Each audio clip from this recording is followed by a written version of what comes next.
to the coast, we gon' bring that fire. In the heart of college football, we the ones they admire. Yo, it's game day, stadium packed, feel that rush. From Boise to App State, man, we never hush. Rocking the colors, yeah, we bleed that pride. Cinderella stories, watch our dreams collide. Late nights, bright lights, we grind every play. Underrated talent, we gon' make them say, who's that team when we come to town? Representing for the schools that wear the crown. We in the G5, high buzzing loud, we thrive. Underdogs rising up, taking shots, we alive. From the mountains to the coast, we gon' bring that fire. In the heart of college football, we the ones they admire.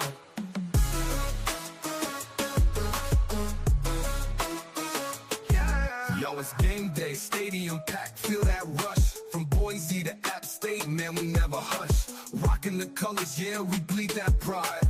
Cinderella stories, watch our dreams collide. Late nights, bright lights, we grind every play. Underrated talent, we gon' make them say, who's that team when we come to town?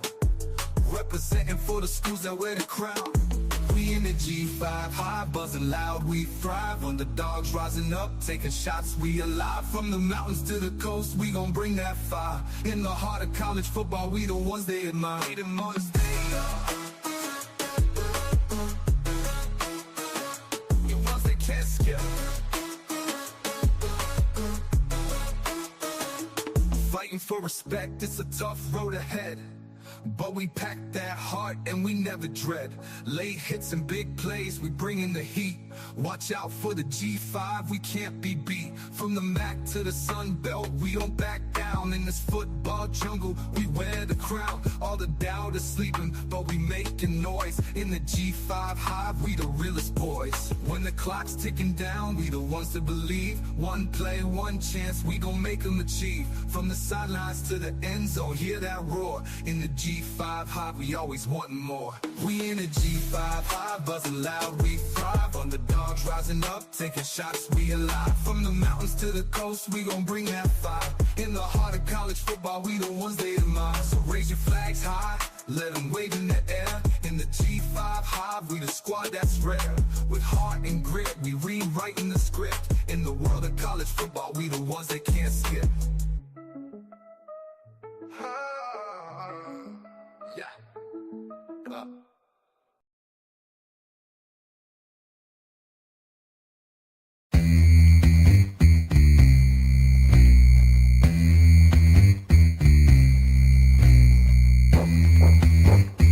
Here's Navarro on the run. Navarro's going to keep it. Navarro for 6! Touchdown, Bobcat! I feel I had a hard time staying in my own lane. Oh my goodness! Brett Murdoch! Pick 6! Harvath inside the 30, the 20. Blake Harvath will score! And Mendoza takes a big hit. He never saw it coming. Trey White got in there. There's his man, Rucker. And nobody's going to catch him. Goodbye. Intercepted. Tyree Skipper. Touchdown. Telly again, why not? A step forward and make it 2 for Telly. Quarterback keeper showing off the speed. Steps on the gas. Untouched. The G5 Hive. All G5 all the time. Welcome to the G5 Hive Live. We are excited to kick off the 2025 college football season with you. And as always, we'll be bringing you G5 college football coverage that you love each and every week. If you're watching us on YouTube, please hit that like and subscribe button. If you're watching us on X, please give us a follow, a like, and a retweet. If you're listening to us in podcast form, please rate and review. I am Luke, and I'm joined by my co-host, Justice. And tonight, we are joined by a special guest, Colton Pool from Hero Sports, to help us kick off the 2025 college football season. Welcome back, Justice, and thanks for joining us tonight, Colton. Yeah, absolutely. This will be fun. Yeah, Can't wait. It's just been doing this Worker Bee series, and I'm different. This is a different intro. I'm used to. I've got this whole other verse just memorized, and I couldn't do that tonight. Yeah, I'm excited to get back. College football's here, less than 2 weeks. Week 0 starting off, and Excited for another season of G5 Hive Live, so to speak.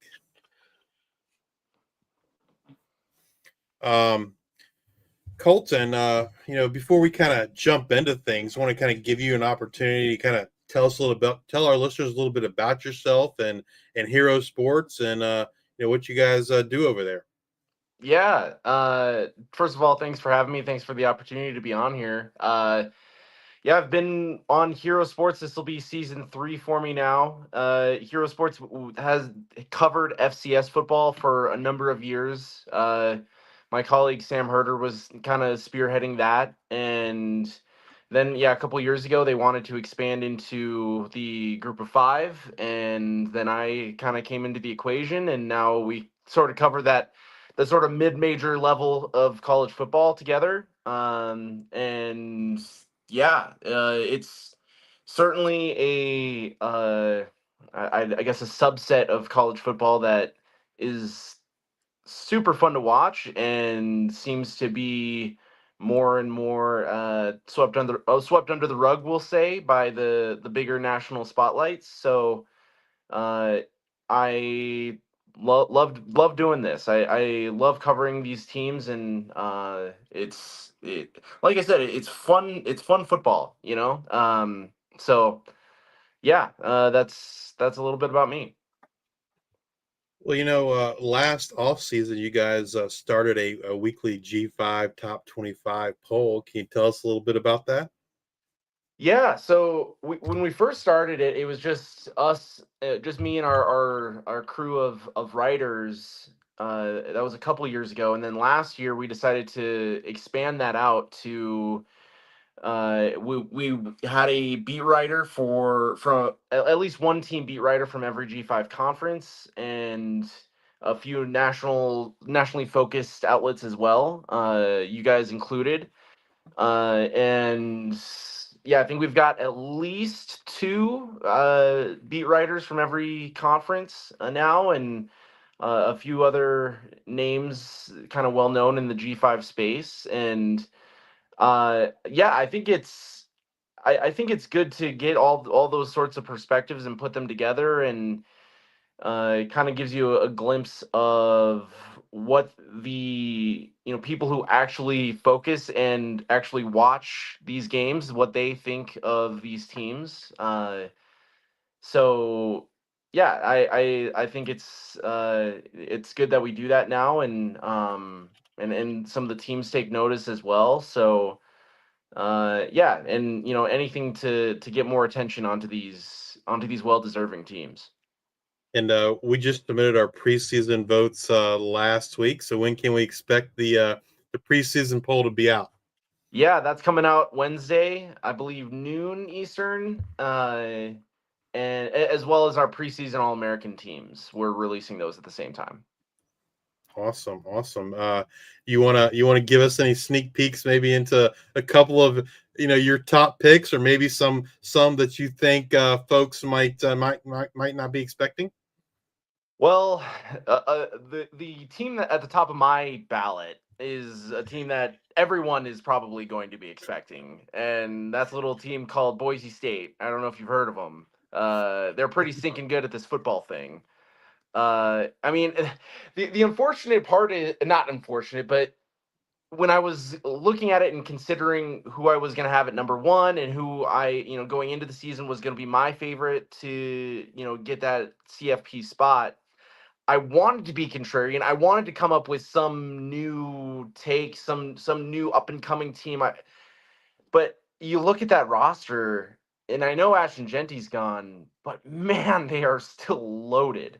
And maybe the identity looks a little different now that Maddox Madsen, he had a full year starting, and he's coming back with all the experience and tools around him now. So maybe they're a little more balanced, we'll say, than they were last year, as run heavy as they were. But man, up front, both sides of the ball, they're well balanced. Their coaching staff, most of the coaching staff coming back in the roles they were. It's just I can't in good conscience not pick them in my opinion. Yeah, I mean, we had the same number one. It's kind of like, to be the man, you got to beat the man, right? And they had such an outstanding season a year ago. I think, like, at least right now, they are and they're the betting favorite, right? Like, from a G5 perspective, and it's not really close in terms of like the odds from the odds makers that they're the G5 representative. I personally do wish I could take Boise State versus the house, and I could bet on the house, like, for it to be somebody else, because I don't think it'll be them at the end of the day. But obviously there's a reason why they're the favorite today. Yeah, it's a lot of at least my ballot. It was a lot of the usual suspects. It was I had Memphis number 2. They're my preseason pick to win the American. I got James Madison 3, Navy 4, Tulane 5. So I guess no real big shockers. I do have San Jose State 6, and we'll get into the Mountain West in a little bit, but I am very high on that team going into this year. Yeah, I know Luke is too. I think we have San Jose State 4th, and that I was gonna say that's probably our biggest shocker in our top 25. Yeah, there's a lot to like with that team. The talent that they got coming back, the coaching staff, Coach Ken, showed that he can lead that team to some success in that conference. So, yeah, on paper, are they better than Boise State right now? I don't know about that, but again, a lot to like there. Having Memphis up there, I don't know. That's kind of shocking for me because they just lost so much, and you get a new quarterback in there. You lost some key parts to the defense. I feel like the first part of the year is going to be feeling out who they are, and they've got like a tough schedule. Personally, I like Navy and the American, with a lot of continuity coming back, but I think we had Memphis coming in at 10 on our ballot. Yeah, Memphis, I'll give you that's a tough one because Ryan Silverfield, great coach, and I think there's a lot to. I have a lot of faith in that staff that the transfers that they'll have coming in, including a quarterback. I think they'll be in a good position. But I think there's probably 5 teams that if you pick them to win the American this year, I wouldn't blame you. So one of them being Navy, Blake Horvath, he's a dude. He is fun to watch, and he's going to be fantastic again this season. It's gonna be an interesting league, no doubt about it. It'll be interesting to kind of see who does get that G5 spot, because I feel like last year, like, I think everyone kind of expected beat Boise State, Memphis, maybe Tulane. Were kind of like the early favorites, right? And I don't know, like, it seems more wide open this year, in my opinion, in terms of who it can be. One thing that always kind of troubles me, I feel like last year they absolutely got it right. Boise State was 100% clear best team in the G5. 2 years ago, before the playoffs, when Liberty was the G5 representative in the New Year's Six Bowl, like, in my opinion, like, they totally didn't get it right. Like, they might have had the best record, but they weren't the best team. And so sometimes, like, I feel like, especially when it comes to G5, like, the voters don't spend the time figuring out who is the best team, and they just look at records. They don't do that for the P4, really, I don't think. I think they do a good job of ironing those kind of things out for those teams, but feels like for the G5, they don't do as good a job. Yeah, it's a little inconsistent, we'll say, because you bring up the Liberty example, and that team was good, but I think it was tough to gauge how good it was in Conference USA, because they were if memories they were pretty dominant that year in a we'll say ho hum Conference USA, but yeah, I mean I'm trying to remember. SMU won the American that year. I mean, that team was pretty stacked as well, but they had 2 losses. So, like, But that was also the same year, I think, that Florida State didn't get in despite being undefeated. So the logic was a little inconsistent. Yeah, it is sometimes frustrating, and it's frustrating for the P4s. I feel like, but it's even I don't know. I feel like it's even more frustrating for the G5. So I just hope like whoever it ends up being, like that, it's like clearly the best team, and not necessarily the team that only has one loss and played a extremely weak schedule like Liberty did 2 years ago. Right. And I believe again this year too. Yeah, I mean we'll get into Conference USA, but yeah, they're in general their schedules aren't the greatest. All right, well tonight we're going to be running down our picks for each G5 conference. We'll make championship game predictions. We'll tell you who we think wins it all. We'll also provide some dark horses and sleepers for the American, Conference USA, Mid-American Conference, Mountain West, and the Sun Belt. And then we'll kind of wrap things up with our picks for the G5 representative for those college football playoffs. So, Luke and Colton, if you're ready, here we go. All right. Well, let's start with the newly branded American Conference. And Colton, we're going to turn this over to you to begin with. And kind of who are your sleepers or dark horses in the American Conference? Yeah, I'm glad I'm doing this first so I can sort of set the standard on what exactly a dark horse is. But to me, I mean, the not amongst those maybe 3, 4, 5 teams. I guess it depends on who you are. But one of the teams I really like this year, coming off of what they did last year, is East Carolina. Because I'm going a little, deeper, not the Tulane, Memphis, Navy. I like what East Carolina did last year. I like what they got coming back.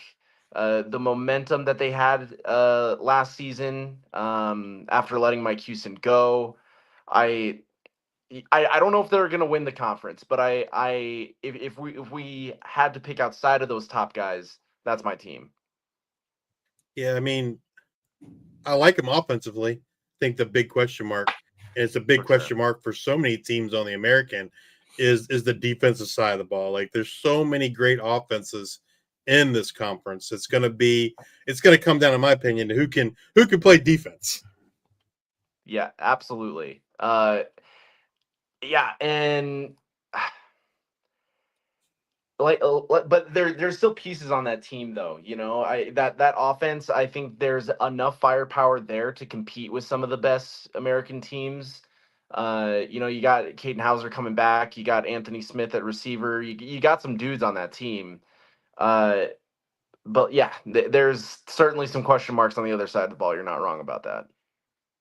It'll be I guess we'll see what Riddle can do with that defense, and true freshman last year just played lights out. But yeah, there was that team. There was a team that you kind of root for, and they just, I don't know, they just can't seem to get over that hump. But like you said, when they made that coaching change, things seemed to click with the offense. It just seemed like it was a night and day difference between the first half and second half with that team. They're definitely an exciting team, and they'll be fun to watch on offense. And like Justice said, it'll be that defensive part, which will also honestly make, if you really like offense, it'll make the American a very fun conference to watch in that sense. Luke, who do you got for any sleepers or dark horses in the American? In the American, my sleeper or dark horse, because I don't have them in my championship game, is USF. I think that is a team you talk about not having a lot of defensive powerhouses in the American, but I think USF is one of those teams that returns a lot on the defensive side. And you look at their schedule, it starts right away. You get Boise State comes into South Florida, and we'll get that test right off the bat, see where they're at, and then like I honestly thought I could have them in my championship game, but then right after Boise State, they go to Florida and then Miami, and it's like you're probably not winning those games.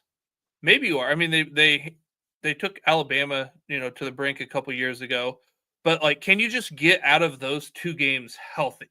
Like, that's what you got to do. If you can get out of that healthy and you're 1-2, you beat Boise. Like, I mean, you don't need to win the Florida and Miami game to be AAC champs. You got Charlotte, a shootout probably there with the North Texas. You got at home against Florida Atlantic, go to Memphis, UTSA at home. Like going to Memphis will be rough. Going to Navy will be tough. They just have a harder schedule, but if they can overcome some of those and they've got that great defense, I think, and they stay healthy in those first 3 weeks, I think they've got a chance to be, I guess, my dark horse. Well, for me, I think you're going to have like a similar theme here with all 3 of our teams, because my sleeper team would be UTSA, and I think all 3 of our teams, like, the offense really isn't the question. It's the question is like, who's going to play defense? But yeah, UTSA for me, like, I have them as probably my number 3 team in the American. Offensively, Owen McCown, David Amador, Devin McEwen, Robert Henry. I mean, they're absolutely loaded on the offensive side of the ball. We saw how well they played the last, I don't know, six games or so, last 5 games of the 2024 season. And I think that's just going to carry over into 2025. But man, the defense really, really scares me. They lost a lot of key pieces on that defense. And just kind of like East Carolina and South Florida, right? Like, it's going to be who can play defense, man. But like to your point, Luke, like whoever, if you like offense, you like scoring a lot of points, I feel like the American's probably going to be one of the top conferences in all of college football, for that matter. For scoring points and points totals. I wish some of these later games in the American were available to actually bet overs on, because I feel like it's going to be a lot of high scoring affairs in the American this season. The one thing that we did all have in common was our quarterbacks are returning, right? Mm-hmm. And so there's a lot of continuity, because that's any of these teams, you have an all conference guy, they're gone. They've been gone. They go to the P4 teams, but here it's like, if you can find a offensive coordinator that stays, a head coach that stays, and a quarterback that stays, that goes a long way. And we all 3, did that there. So I was going to say one other team that we didn't talk about, and I'm really excited by their defensive coordinator hire, is the North Texas Mean Green. That's another team. Like, offensively, the offense is always there. The question mark again has always been the defense, and they hired Skylar Cassidy over from Sam Houston. Sam Houston's defense last year was one of, if not the best defenses in the G5. So if he can kind of keep that momentum going and get that North Texas defense to kind of play even like 80%, 75% of what Sam Houston did a year ago, they could be a team that could potentially win the American. I think, given the style of offense that North Texas runs, the defense is never going to be like outstanding, just because they're always going to be on the field so much, from a time of possession standpoint, because of the quick hitting offense. But man, like, if he can just improve that, defense to, at least be, an average defense in terms of statistics, I think that'll go a long way to helping the Mean Green in their quest to kind of win an American championship. And the more I'm listening to you guys, the more I'm realizing how many teams there are to like in this conference, which I think, unfortunately, for the American, that might mean they beat up on each other a little bit, and you're finishing the regular season with 2 losses, a 2-loss conference champion, and you're probably out of the CFP at that point. So yep. It's going to be fun to watch, but it's going to be competitive, I think, really, really too. Super competitive. I think it will be. I think it'll be super competitive. And to your point, yeah, I mean, it's some of these conferences are just so loaded that they're gonna, it's gonna be hard to come out of conference play unscathed. And it goes back to our earlier conversation about records and like what's more important, the better team or the better record. So it'll be an interesting problem, for the playoff committee to kind of have to approach once we get to the end of the year. I think what will happen when we get to the end of the year, if some of these teams have a couple losses, will be the national media talking about how the G5 is not worthy to even play in their sandbox because we won't have a Boise State. I feel like that will be when you get to the end of the year, that's what's going to be the story. And it's not true, but I think because the teams are so good and they're beating up on each other and people are not watching the games, they don't intelligently speak, and they'll just get in this echo chamber, and it'll probably go on ESPN and all those other media outlets, and then just go like wildfire. I hate how right you are. Well, let's move over to our conference championship game picks. Colton, who you got for the American? So I'll give you my top two teams. I guess I already did. I don't know if it'll work out, depending on who beats who during the regular season, if these two teams are going to make it. But my top two teams in the American are Memphis and Navy. We've talked about Memphis a little bit. Navy, though, that team, I think, has the potential to basically replicate exactly what Army did last year. And Navy was right there last year. It's just they had a couple slip-up games, and then they were out of the picture suddenly. Blake Horvath, he is a phenomenal athlete, and I think a great leader for that team. So I think it's there aren't any true safe bets to make this conference championship, but I think Navy is probably the safest to get to the conference championship. So, and then whoever they see, I think Memphis is my team right now. The coaching staff that they got there, I think that team will kind of get over the hump this year. So, Memphis and Navy are my top two teams in the A. Well, not the AAC, the American. Yeah, sorry. Yeah. My championship game is Navy versus Tulane. Originally, I did not have Tulane here. This would have probably been USF, but I'll start with Navy because there's not a lot to add. Colton, you hit it right on the head with how they're playing, and their schedule lines up well. You got VMI to start, then UAB. You go to Tulsa, which new staff there. Then you've got at home against Rice, and then Air Force. Rice will be a team that will be running the option. So it'll be an interesting conference. Justice and I have talked to different teams about it. It's like, hey, now you've got three teams that are running this option. But then obviously you got the Air Force Navy game, which will be great. Temple, FAU, North Texas will be a good game because it's the exact opposite styles.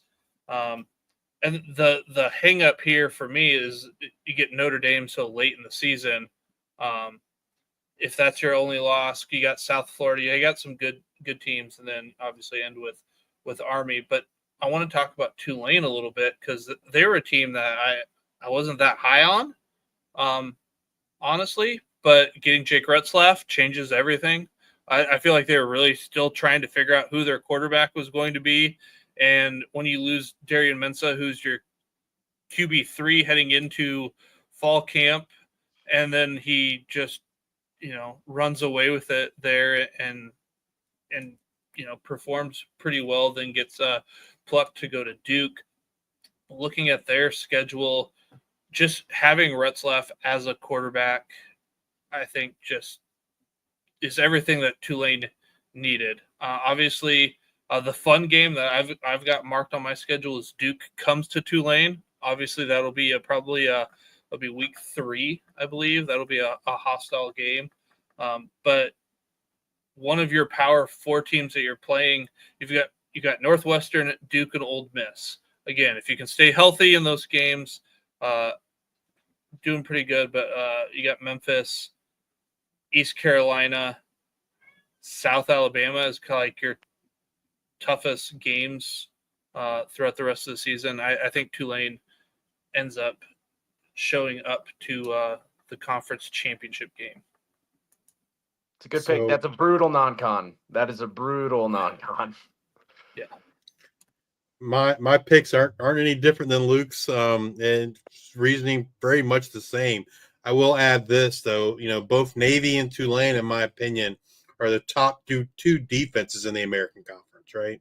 And I don't think that's really I don't think it's close. I think those two teams, maybe Army would be close to those two in terms of defense, but I don't really feel like anyone else in the American kind of from a defense perspective can kind of touch those guys. And then they have the offenses to go with it. Before Jake Retzlaff, I don't think I would have picked Tulane. Tulane just felt like the team that just didn't have the quarterback, right? They've got talent all over the field, but they didn't have a quarterback, and that made me feel like, oh yeah, this guy's gonna, bring them to a championship game. And getting Retzlaff's kind of huge for them. He's kind of the missing piece, and between adding him and then, like I said, the defense, I think Tulane probably has the best defense in all the American, and maybe one of the top defenses in all the G5. They're just loaded across the board: defensive line, linebacker, cornerback, safety. So much talent on the defense. And then Navy, like you guys have already said, Blake Horvath returns. Navy can kind of have that Army, take over that Army role from a year ago, like Colton said earlier. And they only play, to me, their hardest game in conference for Navy is probably like the Memphis, the North Texas games. They don't play Tulane in the regular season, so they avoid. I believe they also avoid UTSA as well. So I think to Colton's point, I think if I was going to bet on one team to make the conference championship, it would be Army, just because I think the conference schedule sets up so well for them to maybe only have one loss, if that, heading into that conference championship game. So yeah, not much different for me. Tulane and Navy are the two that I have in the American Conference Championship game. All right, time to pick our winners. Colton, who you got as the American Conference champ? Oh, man, you guys are making me rethink the Memphis thing. I'll stick with them for now, but like I said, there's 5-6 teams that I wouldn't blame you if you picked them. I'm going with Memphis. Navy. I'm gonna go with Tulane. Oh, and I never would have said that. And I never would have said that before Jake Retzlaff. I wouldn't even have him in the championship game. I would probably have him 5th in the conference before getting him. So, but yeah, I think he kind of puts them over the hump and gets them to that championship game. Again, the defense, I kind of feel like is the big differentiator between Tulane and the others.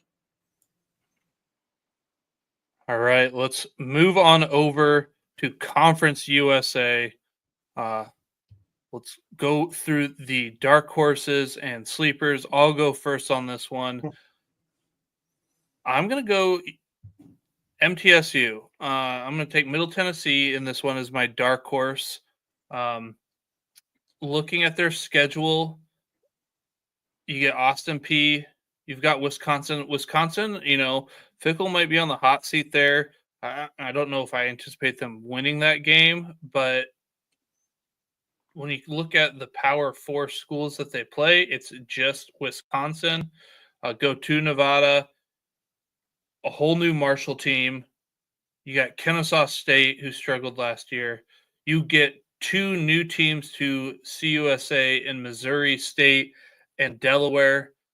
In my opinion, of the 2 schools, Delaware probably is a little bit behind Missouri State for year 1. So you go to Delaware, so you get a favorable matchups there.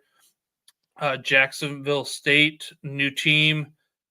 FIU, new head coach. WKU and Sam Houston are probably your toughest games, and they're at the end of the season. So if you're realistically in the hunt and it's November 15th, like at that point, like anything can happen. You might have figured out things, injuries or whatnot, and then you end at New Mexico State. I just like how that schedule falls. You've got Viato coming back. It'll be his third year starting, second year with this coaching staff. I think they are my dark horse for CUSA. Colton, who do you have? Well, you stole my pick. I'm Middle Tennessee as well. For all the reasons that you mentioned already. I mean, the schedule is pretty favorable. And Nick Vadiato, he's a stud. I think he's gonna be top quarterback in the G5 in the conference there. And yeah. So if I were to get another team, it would be a team that is a very dark horse, a very outside pick here, and maybe this year, not this isn't the year for them, but South State. I think Jerry Mack is a good coach, and I think put a good together. Maybe not this year, but the coming years, that's a team to watch. Justice, who do you have as your dark horse sleeper? Well, I'm different than both of you. Think we have some variety here, but my dark horse is the UTEP Miners.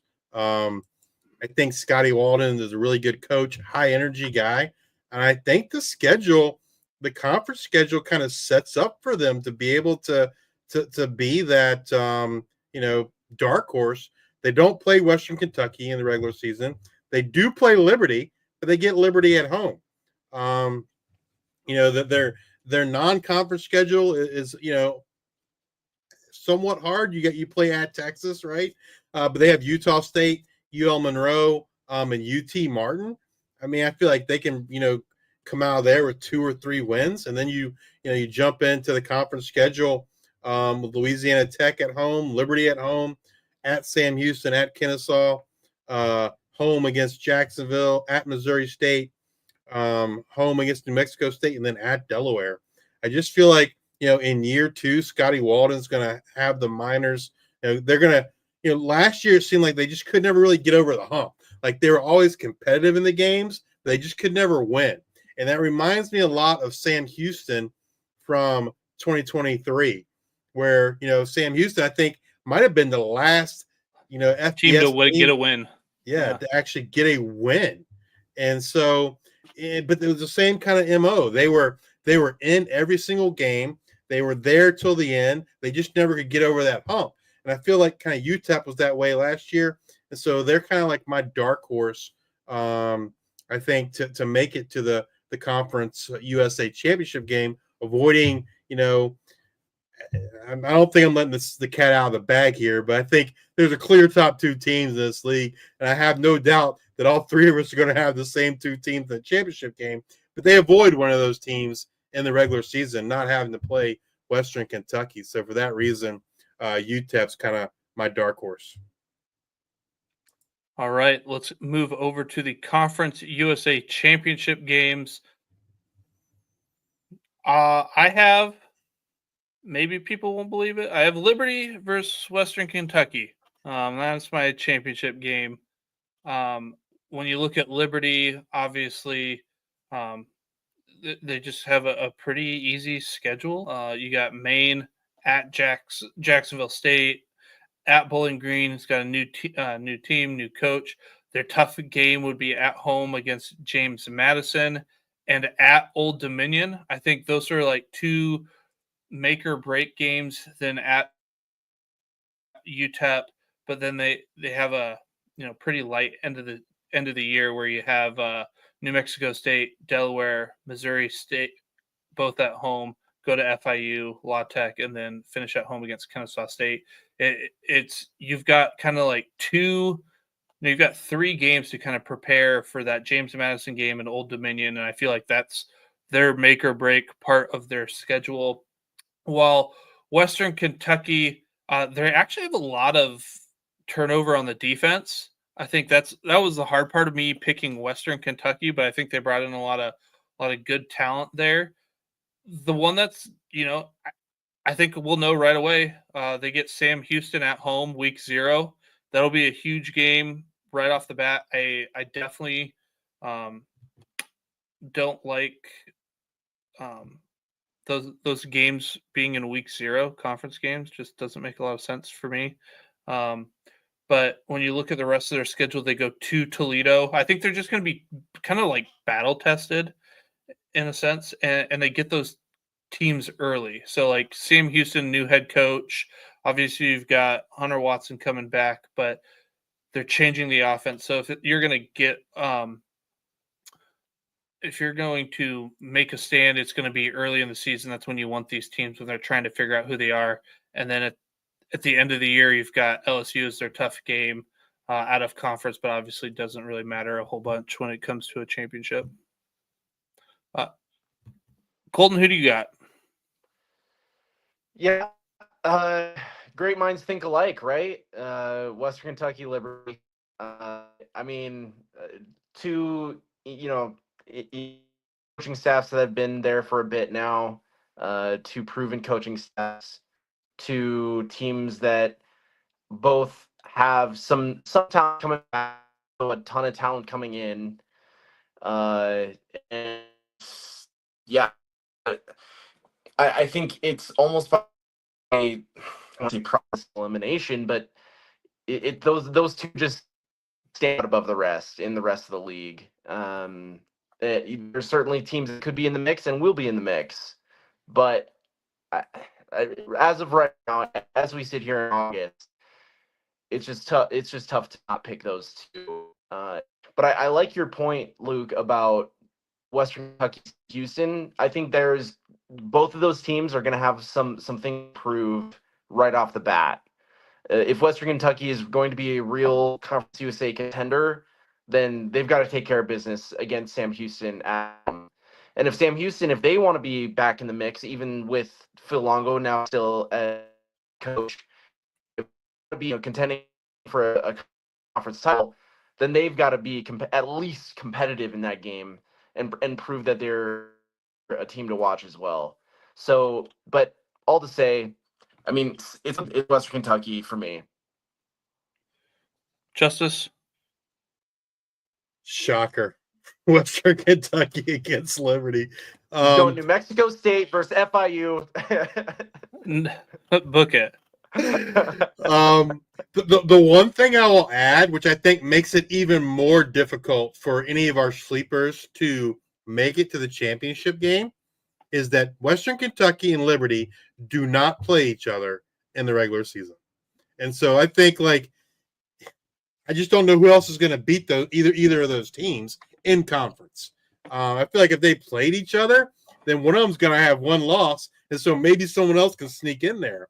But I think the fact that they don't play each other in conference is it's going to be hard for another team to kind of sneak into that Conference USA championship game. It does worry me that one of those two teams, and I think I even said it on a episode of the College Huddle. I don't know, it's probably been a month now since we did that, Luke, but I think I picked Western Kentucky as my G5 rep, and it's not because I don't think I don't think they're good, but I picked them because of I think that they're very likely to have the best record. I don't necessarily think they're the best team in the G5, but I do think it's a very real possibility that they only have one loss on the season, and that's against LSU in week 13. They do play, in my opinion, one of the best G5 versus G5 non-conference games of the year. Western Kentucky plays at Toledo week 2, and I think that game can be a big can potentially have a big impact in who that G5 representative is for the college football playoff. But yeah, Western Kentucky and Liberty, pretty easy choices for me in the Conference USA championship game. All right, championship winners. I've got Western Kentucky. Abilene Christian brings in, or a new OC comes in from Abilene Christian. You bring in Maverick MacGyver. I think things just kind of. It's not like your Houston Baptist. It's not like that, but I think it's just things are going to be clicking. It's some continuity. I think things will be fine for Western Kentucky, and I think that because they are battle tested, because they play Toledo early, they'll have Sam Houston early, and then they kind of rest up towards the end of the year. I think Western Kentucky is going to win CUSA. Colton? I agree, and they lost some talent, but they also have, I think, the top transfer class this season in CUSA. So I think there's going to be some new faces, but there's going to be some players like Maverick MacGyver. I think they're going to mesh pretty well pretty early. So I'm going WKU. Well, it's going to be a trifecta. I'm going Western Kentucky as well. All the reasons you guys already shared. I will say, like Liberty, I feel like last year's Liberty team severely underperformed in regards to the level of talent that team had. Not really sure why or what caused that, but I feel like this year's team has less talent than they did a year ago. Losing Caden Salter, not a knock on Ethan Vasco, but he's not. I don't think he's of the same caliber of Caden Salter. Cooley, they lose Quentin Cooley at running back. I think they'll, from a production standpoint, they're probably going to end up being okay in the unit as a whole. But I don't know that there's one running back as talented as Quentin Cooley on that roster. And then probably the biggest difference for me was the defensive losses they suffered after the spring. Losing TJ Bush, defensive end, all conference, first team defensive end. I believe he went to Cal, I believe.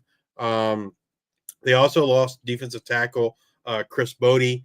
And I just feel like that defense is going to take a step back. Those were two key guys along that defensive line. I do like Liberty's secondary. I think they might have the best. They might have the best secondary in Conference USA, but I just feel like overall the talent on that team takes a little bit of a step back from a year ago. And to you guys' point, I think Western Kentucky, made some great additions in the portal with Maverick MacGyver, wide receiver Matthew Henry, and I just think the Hilltoppers are going to be clicking on all cylinders and win Conference USA, and maybe they will be the G5 rep in the college football playoffs. We got Josh on YouTube. He says, "Get ready to learn the Cats." I don't hate that, but I think they have a heck of an out of conference schedule. Obviously, you got WKU to start off, but then UNLV, then you go to Hawaii, then you go to Texas. Like you gotta stay healthy during those games. The Hawaii one, obviously going to Hawaii, that'll be a tough just road trip in general. But then you've got to go to Oregon State. That's probably your hardest game for the rest of the schedule. Something that probably not a lot of people are talking about, though, it's that stadium renovations. You have to travel down to Dallas. I think it's just 45 minutes, but not on a game day. Maybe it's Houston. And so you've got that extra travel. So let's just say, you've got an hour and a half, 2-hour drive for your home game. Granted, you only have to do it once a week, but I think that kind of plays into it. You're not playing at your home stadium. How well is the crowd going to travel? Is your home game an actual home game? Those are some things. And also first head coach. I think Phil Longo is a good coach, but I think expecting conference title on year one, that'll be tough. Yeah, and they lose so much. I feel like Sam Houston and Jacksonville State lose so much talent, especially on the defensive side of the ball for both of those teams. And so I think, while they were both kind of surprises a year ago, I feel like both, aren't going to necessarily live up to what they did a year ago just because of the loss of talent. And then, like Luke's point, I think, you do return Hunter Watson, but Phil Longo's offensive style is a little bit different than what we saw out of the Bearcats last year. And so I am slightly concerned of how Hunter Watson fits in a Phil Longo offense. But I'm interested to see how it works out, because I think if it does work out, it'll be pretty special. But the defense for the Bearcats really concerns me. I think they're going to run the ball. I think Elijah Green's going to have a big year for Sam Houston. Try to keep that defense off the field and run the ball and control. All right. Well, let's move over to the Mid-American Conference for some action. I'm going to start us off here with my conference sleeper dark horse. In my opinion, I see 4 teams near the top, so I'm avoiding picking one of those 4 teams. I think my dark horse would be Northern Illinois. Final year in the conference. I think they want to make some noise. They always play solid defense. I feel like their biggest question marks is offense. We know they want to run the ball and run the ball a lot, control that clock. I think they have the running backs to do it. But I think this year, the difference for them is I think they're going to get solid quarterback play out of Josh Holst. And I think he's going to, make a big push for the Huskies to kind of make the MAC championship game in their final year in the MAC. And plus, I'm a sucker for a good story, right? That would be a kind of a cool story to see Northern Illinois make that championship, maybe even win it in their final year in the conference. All right, Colton, who you got in the MAC as a sleeper or dark horse? Oh boy, yeah, I was torn on this one. If I were to pick one, You can pick more than one. yeah, I mean that's true. I like Western Michigan because I like Lance Taylor, and preseason, and especially nowadays in the transfer portal era when there's so many question marks for every single team because all these G5 teams are losing guys. I tend to go to put a lot of emphasis on these predictions with who has the best coach, and I think Western Michigan has a pretty good staff there with Lance Taylor. I don't know if, again, I guess we're picking dark horses, so it's not like we're all in on who's going to win it. But I think Western Michigan, I think they're going to be pretty solid this year. And yeah, Northern Illinois is another team to watch. What they did last year is early in the season, getting that Notre Dame win. I mean, I think the program is in kind of going in the right direction, and is going to be competitive again in the MAC. Even with all the sort of like I said, every team is losing guys. So all to say, I like NIU and I like WMU this year. All right, Luke, who you got? I've got a different directional Michigan school for my dark horse, and that's Central Michigan. You go to San Jose to start the season. We all have San Jose high up there. I don't think they win that game, but they have at Pittsburgh, at Michigan. You come out of those healthy. You get home at Wagner. So you start MAC play. You got Eastern Michigan, go to Akron, go to Bowling Green, UMass at home, go to Western. That's where November. So, if Western is the dark horse, you've got that rivalry game there at home against Buffalo. So you get Buffalo at home. You go to Kent State, and then you end the season at Toledo. You got your Miami's of Ohio's that you don't play. You don't play NIU. Their schedule sets up very well that, maybe their first contest, it's a WKU versus Central Michigan rivalry game. Throw the records, throw everything out the window. That game, November 1st, they could have a shot at a championship appearance.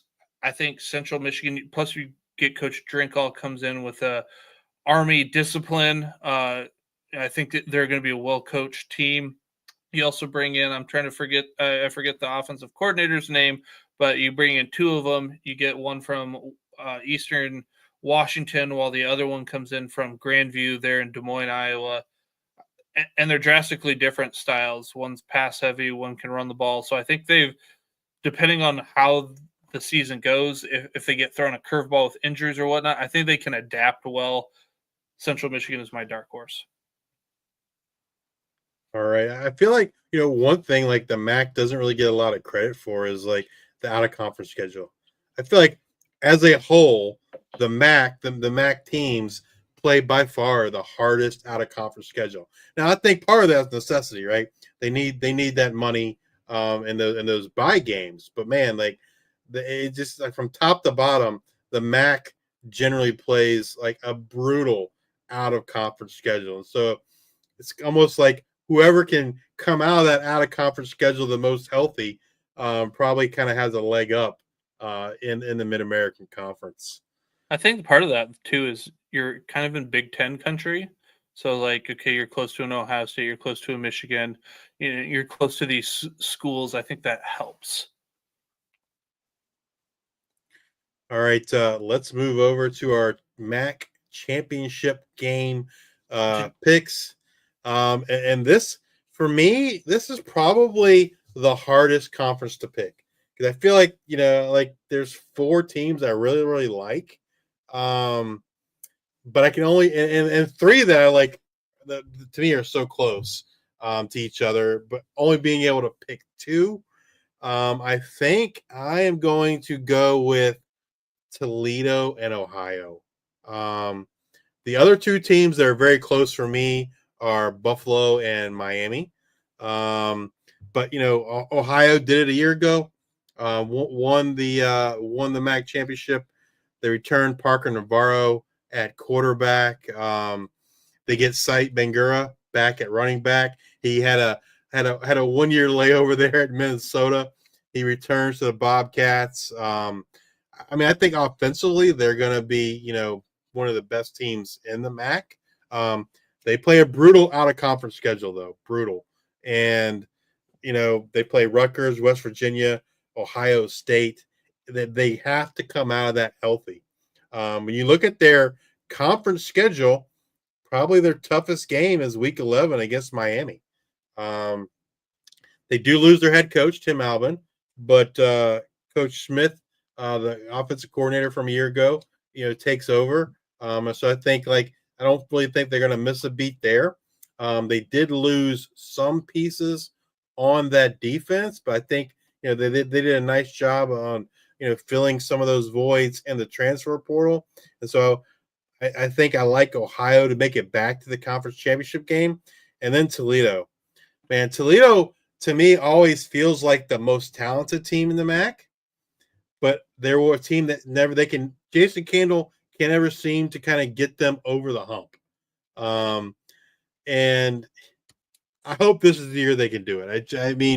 I think from a talent perspective, they probably are the most talented team in the MAC. You got Tucker Gleason returning their quarterback. They bring in Chip Trayanum, running back. He's freshman at Arizona State, was lights out at Arizona State, transfers to the Buckeyes, Ohio State, plays some linebacker for them, ends up being, I think he finally played some running back his final year there at Ohio State. He then goes to Kentucky last year, and people expected big things from him. He never seemed to be healthy. But I think him coming back to the MAC, we saw what he did as a freshman at Arizona State. I think Chip Trayanum, probably, if not the best, one of the best running backs in the MAC by far. Maybe even in all of the G5. And yeah, so I think Toledo does get over that hump this year and make it to the MAC championship game for Jason Candle. All right, Colton, who you got in the MAC championship? Yeah, I've I've got different teams, but I totally agree with you on that specific tier at the top. To me, there's a pretty clear divide in those 4 teams. But for me, I think Miami, Ohio gets there. I think DeQuan Finn was a great addition for that team. A guy that obviously knows the conference, and the conference knows him. I think he kind of had a down season at Baylor, and so he'll come back with something to prove. And I think, yeah, Miami, Ohio, they've got a tough start to the season, but I think that'll sort of battle test them and get them ready for MAC play. And then the other team, so when we're doing our season previews, we include the key returners, the guys who made all conference the year before. And usually there's 1, maybe 2. Pretty often there's no all conference guys coming back for a lot of these G5 teams. For Buffalo, there's 7. I think that not only was that team successful last year, they have a ton of guys coming back, and the coaching staff proved that they can lead that team to success last year. So I think Buffalo is right now is probably, I think my 6th highest ranked team in all of Group of 5. So I'm going Buffalo, Miami, Ohio. All right, Luke, over to you. I have Toledo versus Buffalo in my championship game. We've talked about Toledo ad nauseum here, but their schedule sets up, pretty nice. You get Northern Illinois at home. You go and you have to play at Miami of Ohio the following week.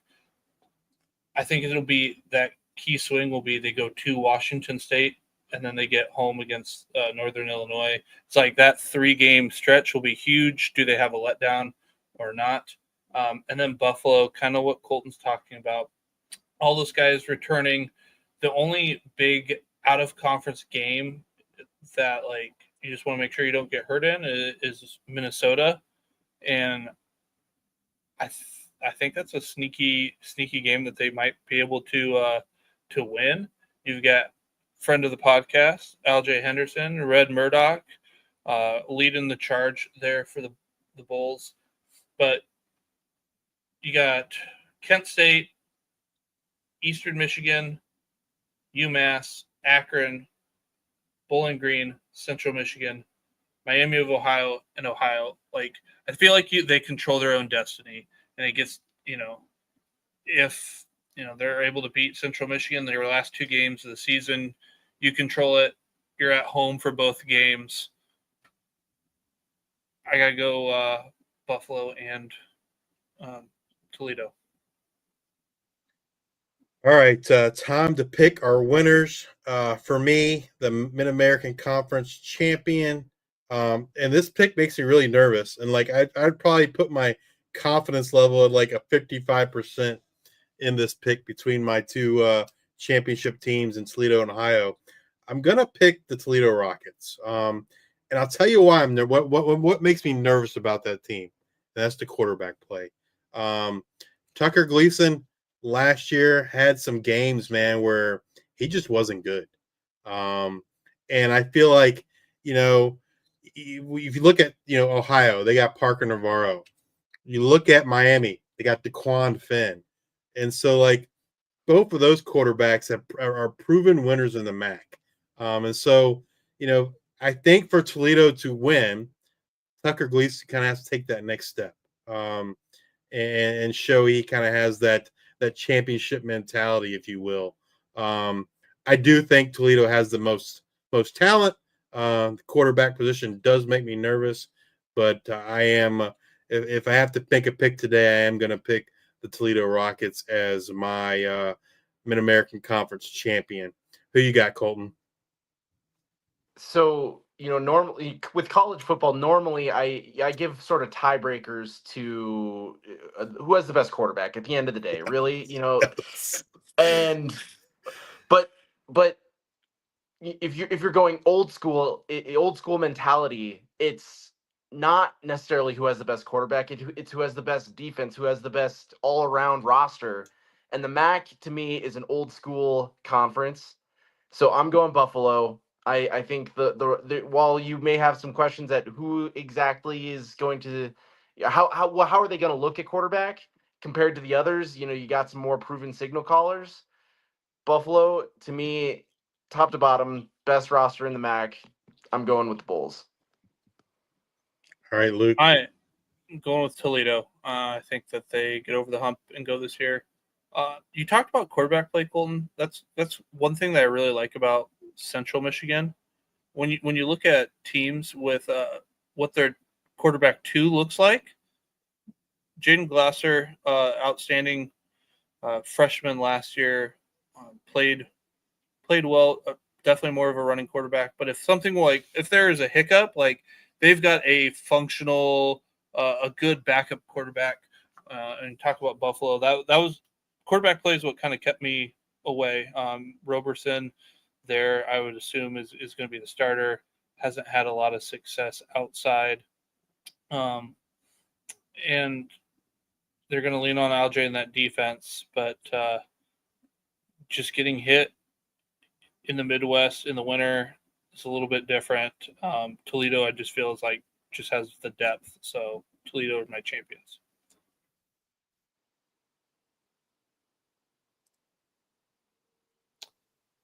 All right. I forgot I was the last one. So we're going to move over to the Mountain West Conference now.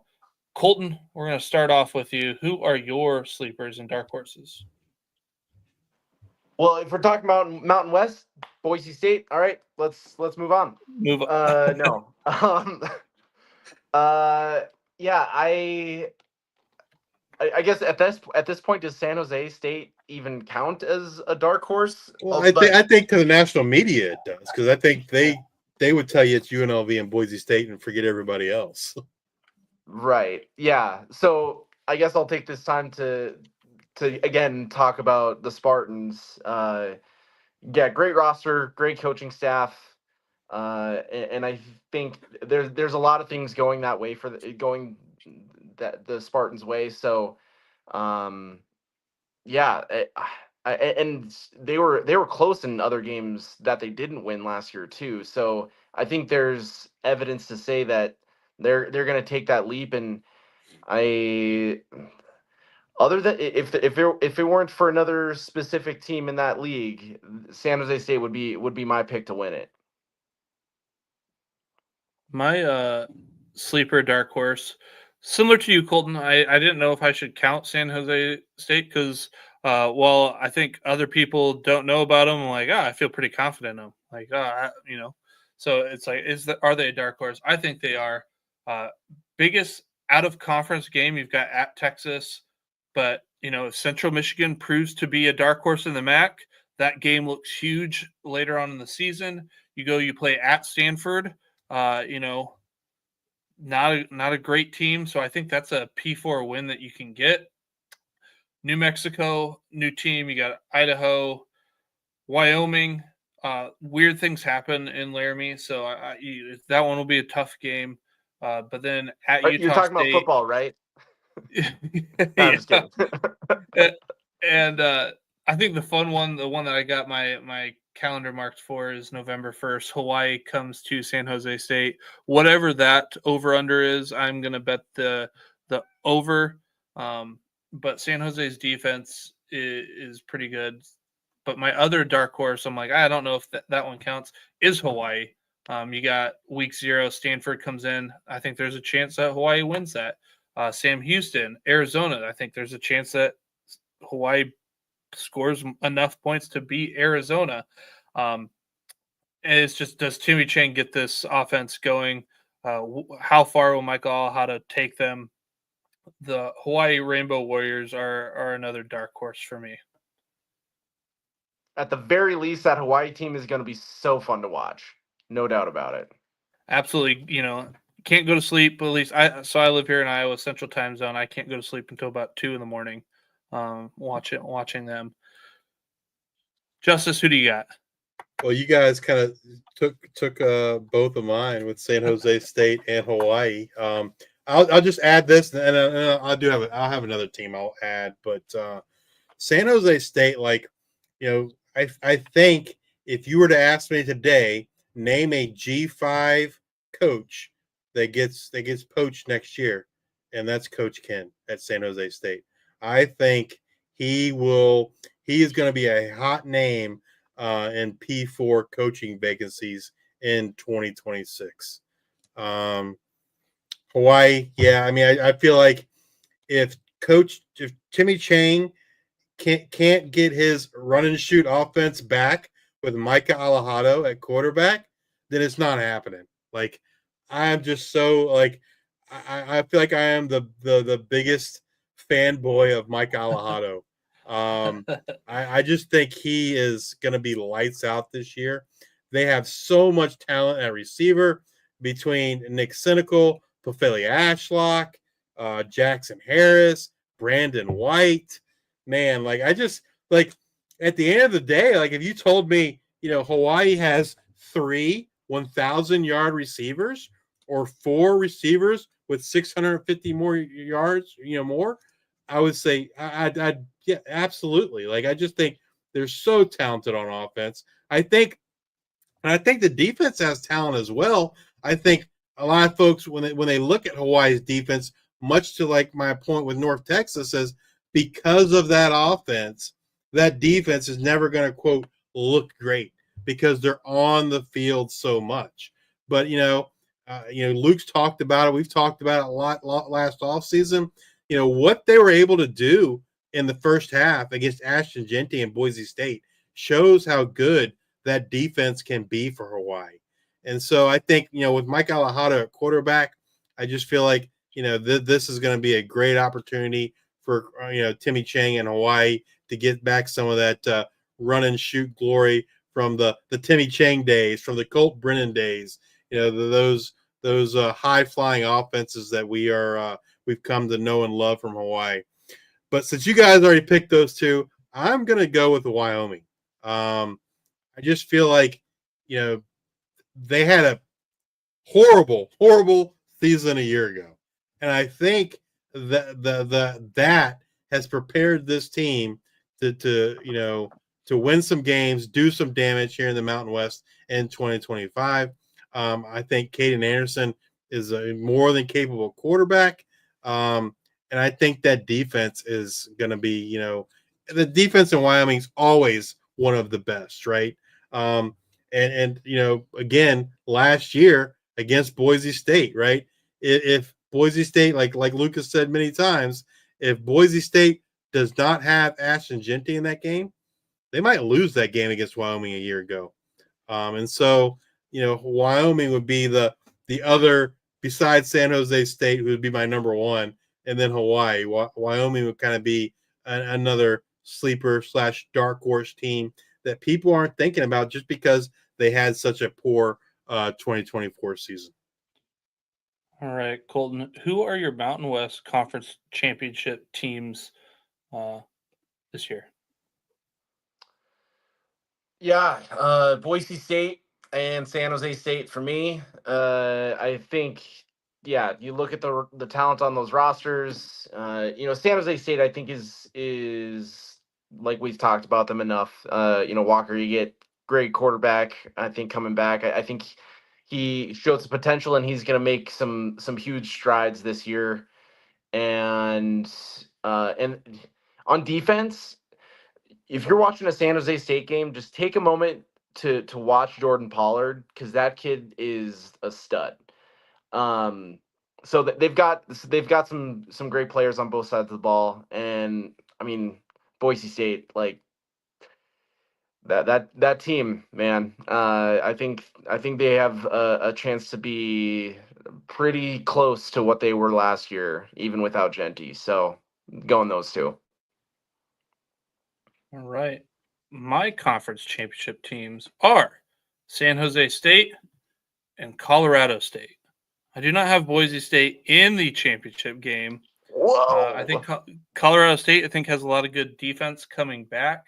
But you look at their schedule when it gets to conference at San Diego State, quarterback, they're going to have 2 quarterback system there. Fresno State at home.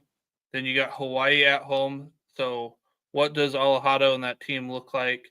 You go to Laramie, you get UNLV at home. I'm just really curious at how UNLV comes together. It's a hodgepodge. It could either work awesome or just blow up. I think that's the one thing that kind of has me second guessing Colorado State there is because, where UNLV plays them is like, hey, where are they? Have they lost hope in the season and then they give up? Or what is that like with all the transfers that they have coming in? Then you got New Mexico. You go to Boise, which I think will be a big game, and then end up with Air Force. But I like BFN. You got a great stable of running backs. Defense, good guys coming back. Obviously, I'm trying to think of his last name. Jackson. Who's the tight end? Jackson Warren and Rocky Beers are their two tight ends. Rocky Beers. I think it's going to be like vintage Nevada offense where you have those tight ends that get utilized in this pass offense. I like Colorado State to make a championship appearance this year, and Norvell's on. I think he's kind of on a hot seat. Like he's got to perform this year, otherwise he might be looking for a different job. What about you, Justin? Spicy picks. I like it. I'm in agreement with Colton. I got San Jose State and Boise State. One thing I will add, like I wish books had at least I haven't seen anywhere for the G5 on odds to make the championship game, because if I was able to bet on San Jose State to make the championship game, I'd put some serious money down on that, because you look at their schedule. They don't play Boise State. They don't play UNLV, right? Which are the two like betting favorites in terms of odds to win the Mountain West. And so I think San Jose State's a better team than UNLV just straight off the get-go. And so like to me, like kind of like we said with Navy, if we can bet on a team to make that championship game, for me, that's San Jose State. That's probably like. I will be absolutely stunned if San Jose State does not make the championship game. Like if you told me like I gotta bet my house on one bet tonight in terms of who is going to make the championship game, it would be San Jose State. So yeah, that I think that schedule just sets up the talent, the schedule, the whole 9 yards just sets up really nice for them to make that championship game. And then Boise State's Boise State, right? And like I said earlier, to be the man, you got to beat the man. And so until someone does it, I think Boise State's got to be right there in that Mountain West championship game along with San Jose State. The thing that keeps me from having Boise in there is just kind of like the up and down season that could be had if they lose that first game to Southern Florida. You got to travel to South Florida. It's going to be hot. It's August 28th. It's going to be a little bit different playing there. And I'm sure it's going to be a night game because, like, why would you play during the day in Florida? It doesn't make any sense. But then you go to Air Force. And I think Air Force, while they're going to be trying to figure out quarterback play, I think that's a team that, could upset them. App State goes to Boise State. App State's going to be trying to figure out who they are. But I like what App State's future looks like. And then you got to go to Notre Dame. So it's like you've just got these like pockets that like I don't feel comfortable with, as opposed to like Colorado State. I think that they're going to be, they've just got a nicer path. So that's why I did not have Boise State in there. Colton, who's your Mountain West Conference champion? Yeah, I'm going with the Broncos. I think MACtion is going to be, one of the best quarterbacks in the G5 by far. I think the talent around him is going to be unbelievable. Sire Gaines, if he stays healthy, Boise State's going to have one of the best running backs in the G5, if not the country. So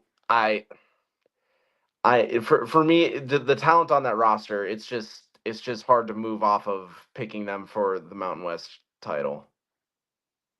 Give me San Jose friends of the podcast, Leland Smith, Danny Scudero, lighten it up. Go Spartans. All in. Justice, who do you got? I'm going to agree with Luke. I'm going to also go with San Jose State. And I also do a plug, man. If you guys haven't had an opportunity to watch our interview with Danny Scudero and Leland Smith, I got to say, I don't know, over the last 2 years, we've probably done, 40 or so player interviews.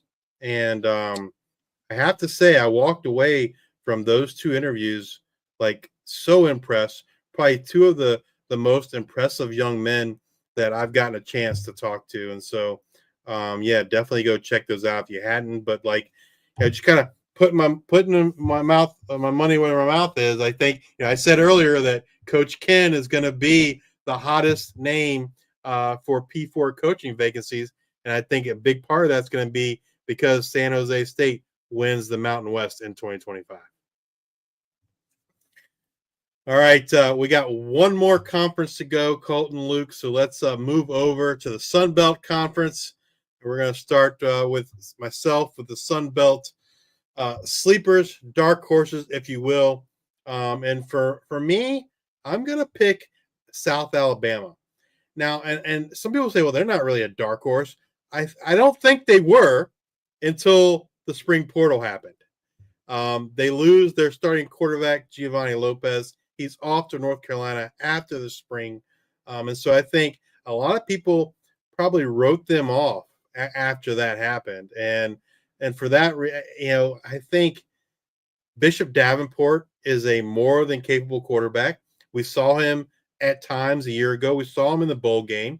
And he, is he Gio Lopez? No, but I think he's a different quarterback, and he has different positives than Gio does. I think Bishop's a much better, passer than Gio. Maybe he doesn't necessarily offer, the dual threat. I think he has functional mobility. I do think he can run. I don't think he's the athlete that Gio Lopez is. But I do think, they're not going to really miss a beat. They have Kentrell Bullock coming back at running back. You got Devin Vosen again at receiver. Anthony Eager at receiver. I think that South Alabama offense is not really going to miss a beat, despite losing their starting quarterback after spring practice. And so for them, for me, South Alabama is kind of my dark horse to win. And I know Luke's thinking that I'm going to pick another dark horse. To me, they're not a dark horse, so I'm not. I'll get to them in a little bit. All right, Colton, who's your dark horse in the Sun Belt? Well, I'm curious if that mysterious dark horse you haven't mentioned yet is the one I'm going to bring up, but because there's a team that is a dark horse if you're looking at betting odds, but to me shouldn't be for the reasons I'll outline, and that's Southern Miss. You've got so many guys coming over from Marshall. You got Braylon Braxton and Coach Charles Huff, and it's not a clear 1-for-1. Everyone from Marshall is going to Southern Miss now, but there's a good amount of players and a few guys who will be on our preseason All-America teams. With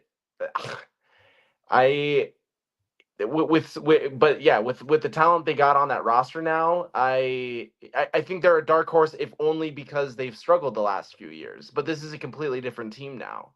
So I think Southern Miss is gonna have to be the team, a team to watch, especially in the Sun Belt West.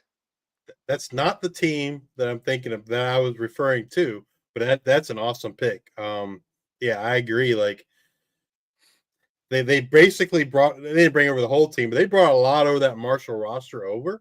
And I did place some wagers on Southern Miss to win the Sun Belt West and to win the Sun Belt, because to your point, they're from a betting odds perspective, they're pretty far down there. And I feel like the West is probably more wide open than maybe folks think it is. And it wouldn't shock me at all if they make it to the Sun Belt championship game at all. Luke, who you got? Mine my dark horse Southern Miss already laid out, but also their schedule fares pretty well. Something I just, after looking at all the schedules I've come across, I'm the schedule guy here.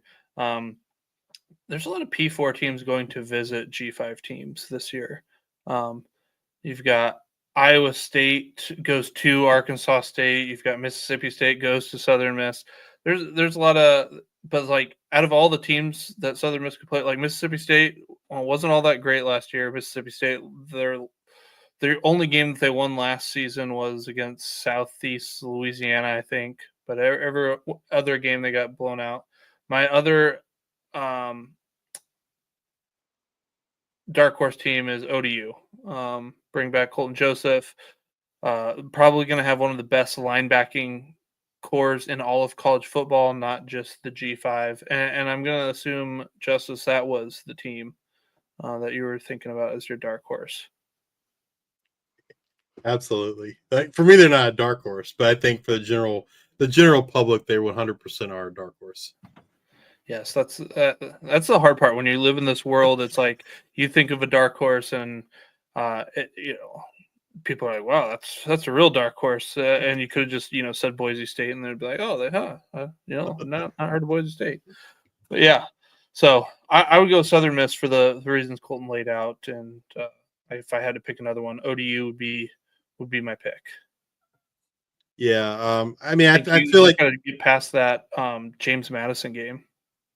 I feel like for us, like folks that know the G5, like we know the team so well that like when we think of dark horses, we're reaching like way deeper than the general public is, right? Because they don't know the teams as well as we do, and so a lot of times the ones we think are favorites are really the dark horses in terms of the betting odds and the general public, just because they don't know the teams like we do. So that's kind of the quandary for us, I guess, is trying to figure out, like, do I have to reach this deep for that dark horse, or can I pick someone that maybe I even think's a favorite? I mean, at the same time, they missed out on a bowl game last year, so I don't know. I think it qualifies. Oh, absolutely. Yeah. Absolutely. I mean, I think it 100% qualifies. For me, like, my expectations are so much higher that I don't necessarily view them as a dark horse. All right, let's move to our Sun Belt Conference Championship game and who's going to make it from the Sun Belt. All right, for me, like, the easy one is to pick the East representative, and that's Old Dominion. This is by far the most talented team that Ricky Ronnie has had in his tenure at Old Dominion. You return not one quarterback, but two quarterbacks that I feel like could start for a lot of teams in the college football, in Colton Joseph and Quinn Hinnkel. A lot of folks are concerned about the wide receivers, just because their leading returning wide receiver from a year ago, the top returner, had 2 catches in 2024. But this is the team that I probably know the best out of any G5 team. I have attended every spring media practice. I just went to practice today.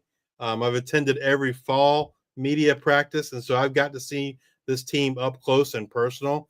And the wide receiver room does not concern me at all. It is in my opinion, the most talented and it has the most depth at wide receiver that this team has had since the days of Jonathan Duhart and Travis Fulgham. And those 2 guys were in the NFL. They also played a key part in beating Virginia Tech in Norfolk that year. But yeah, I mean, and then defense, man, like Luke kind of stole my thunder, but I've been pounding this mantra so often that it's become Luke's mantra now. And this is the best linebacking duo trio in the group of 5, between Jason Henderson, it's actually a quartet, I should say. Jason Henderson, Mario Thompson, Jaleel Colbreth, and then Koa. Koa was the guy that stepped in at middle linebacker a year ago when Jason Henderson kind of went down or didn't return after the South Carolina game while he was still recovering from his injury that he suffered in 2023. But man, like no doubt the best linebacking group in the group of five, and I would tell you the top five in all of college football. The defensive backs are strong. If there's one thing that concerns me about their defense, it is the defensive line. It's not necessarily a concern from, hey, can they get it done? It's just the unknown, right? They lost a lot of key pieces, and I think the guys that they have are talented.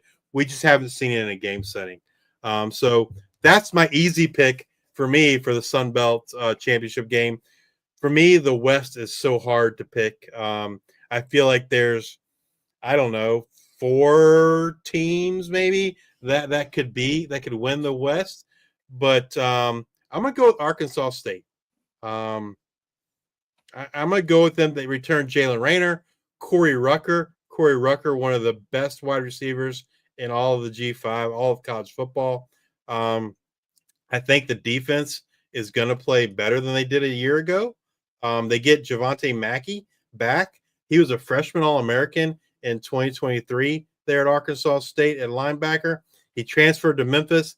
He had an injury, sat out all of 2024. He's now back at Arkansas State. And so I think that offense and that defense is going to play well enough to propel the Arkansas State Red Wolves to the Sun Belt Championship game. All right, Colton, who you got in the Sun Belt Championship game?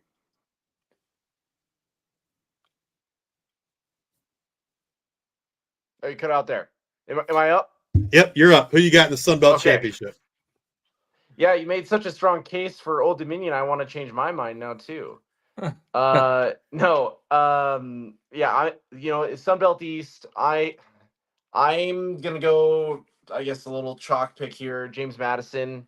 I think they've got some great players on both sides of the ball. We'll see, how healthy Alonzo Burnett will be. But if he can play most of the season, which it seems to be trending toward that direction, I think that offense has potential to be very good. I think George Pettaway is a fantastic running back, and he's going to be fun to watch in that division.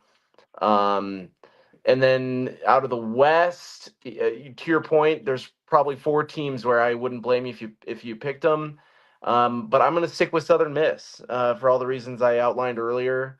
I think, that Marshall team not only got to the Sun Belt Championship, but won pretty convincingly. And so, I mean, again, not everyone, not the exact same team, but I think Charles Huff, good coach, good on the field coach, and he'll do what do what needs to be done to put the team in position to succeed in a quick amount of time. So I'll go JMU versus Southern Miss in the Sun Belt. All right. My championship game in the East is going to be Georgia Southern. I'm going to pick. They got a lot of guys coming back on the defense. You've got Josh Dallas there. You got that wide receiver quartet there that's going to be pretty good. JC French throwing the ball. But then this is me going through the schedule. And when you get to conference play, so you got to play. The thing that I liked most is, what does JMU look like? You got to go to JMU, but it's a week 1, 2, 3, 4. It's week 5. Have they figured it out? Is Alonzo Burnett healthy? Because if he doesn't start the season, then he comes in later. Are they still trying to figure some of that out? So part of that is that. And then the following week, you get Southern Miss at home. Are they still trying to figure it out? I just think the defense for Georgia Southern pretty good. But I mean, I think we can all safe to say that the Sun Belt is one of the toughest conferences in the G5. Whoever wins this will not be a G5 representative, even though they might deserve it, because it's kind of like the SEC of the G5. There's just so many good teams, top to bottom. Old Dominion at the end of the year. I like Georgia Southern, and then out of the West, I like South Alabama, just because it seems to be an easy path once you get into conference play. I mean, yeah, Coastal at North Texas, at I guess North Texas isn't a conference game, but then you got at Troy, Arkansas State at home, at Georgia State, Louisiana comes to your place, at Louisiana Monroe, Southern Miss comes to your place, and then you go at Texas State. I just like the reasons that Justice had them as a dark horse. I like them to make those, coupled with the schedule. I think they have one of the easier schedules in all of the Sun Belt, so I'm going to go with South Alabama. Well, before we get to our champion picks, I just wanted one team I wanted to mention. I'm a little slightly surprised that none of us picked them to win the West is Texas State. I think they have one of the better defenses in the West. I think the big question marks for Texas State is quarterback, right? Is it Brad Jackson? Is it Luster, the recent transfer from LSU? They brought over some other guys. I think that's probably the reason why none of us picked them is because of the unknown at quarterback. But kind of like Northern Illinois, it wouldn't shock me if they, their last season in the Sun Belt, that they don't win the Sun Belt West and kind of ride off into the sunset to join the Pac-12.